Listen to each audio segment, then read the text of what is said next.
எல்லாருக்கும் வணக்கம். Welcome to Nixon media. நான் இன்றைக்கி போன இடம் தான் இந்தியன் காஃபி ஹவுஸ். இந்த பழமையான கட்டடத்தை நிறைய பேர் பார்த்துருப்பீங்க. இது கேரளாவோட தலைநகரான திருவனந்தபுரத்தில் இருக்கக்கூடிய இந்தியன் காஃபி ஹவுஸ். இந்த ஹோட்டல் தம்பானூர் பஸ் ஸ்டாண்டில் தான் இருக்குது. இது ரொம்ப பழமையான ஒரு ஹோட்டல். நாம் உள்ளே போகும்போதே ஒரு பழமையான காலகட்டத்துக்கு நம்மளை கொண்டு போகிற மாதிரியே இருக்கும். இந்த ஹோட்டலோட மேல்மடிக்கு போகும்போது நமக்கு படிக்கட்டெல்லாம் ஏற வேண்டிய அவசியம் இல்லை. அப்படியே வளைஞ்சு நேராக போக வேண்டியதான்.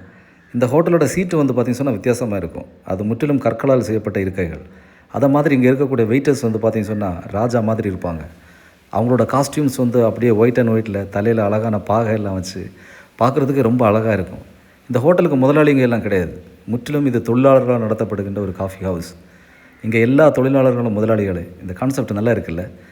நான் இந்த ஹோட்டலுக்கு போனப்போ நைட்டு 12 மணி ஆயிடுச்சு. அதனால் நிறைய வெரைட்டியெல்லாம் தீர்ந்து போயிடுச்சு. புரோட்டா அண்ட் பீஃப் மட்டும்தான் இருந்தது. அது நல்லா டேஸ்டியாக இருந்தது. நீங்களும் என்றைக்காவது திருவனந்தபுரம் வந்தீங்கன்னு சொன்னால் இந்த இந்தியன் காஃபி ஹவுஸை ட்ரை பண்ணுங்கள். Okay, thank you.